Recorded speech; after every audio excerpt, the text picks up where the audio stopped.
C'est celui de solliciter les mandats publics, ce qui m'est arrivé aussi.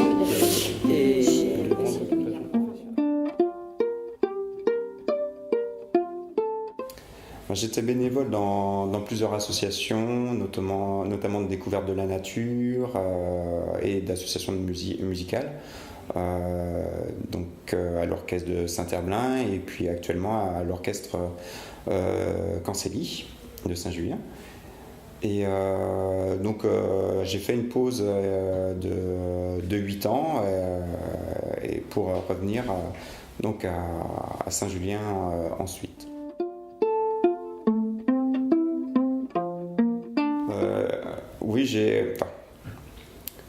En fait, ça s'organise naturellement suivant l'emploi du temps de chacun.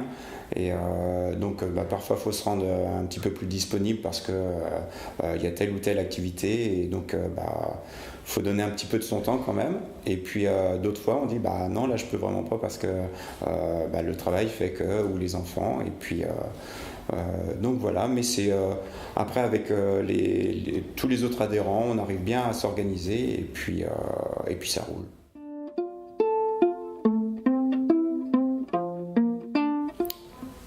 Toutes les compétences sont bonnes à prendre. Après, il y en a pas une plus que l'autre. C'est vraiment, il y en a qui ont des compétences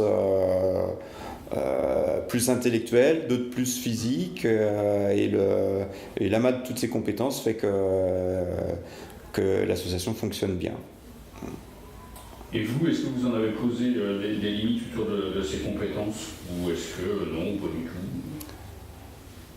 J'ai posé certaines limites au début de mon bénévolat en fait, parce que je me sentais pas capable d'entrer notamment dans le bureau, parce que c'est quelque chose que je ne connaissais pas du tout, les responsabilités de chacun.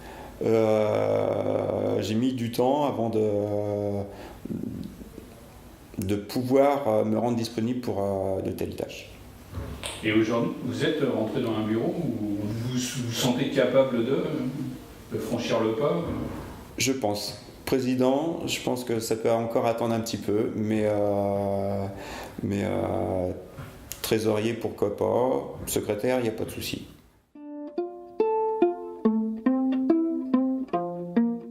Oui, là, je n'ai vraiment pas un critère d'engagement.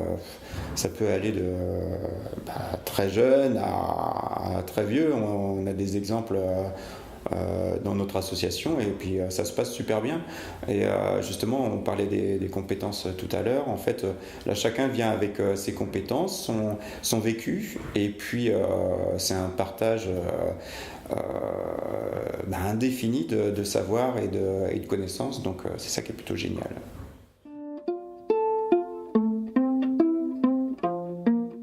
Alors pour moi, le bénévolat, c'est un facilitateur de rencontres. Et on se fait un réseau social assez époustouflant, que ce soit en amitié comme professionnellement également. C'est vraiment un puits pour différents réseaux, quoi. Et est-ce que vous voyez faire du bénévolat encore longtemps alors? Oui, je pense que c'est tellement riche qu'il faut y aller tant qu'on peut. Hein. Donc, c'est un conseil que vous donneriez à des gens qui ne sont pas bénévoles aujourd'hui et que... faut franchir le cap. C'est vraiment génial. Hein. Conseil d'amis.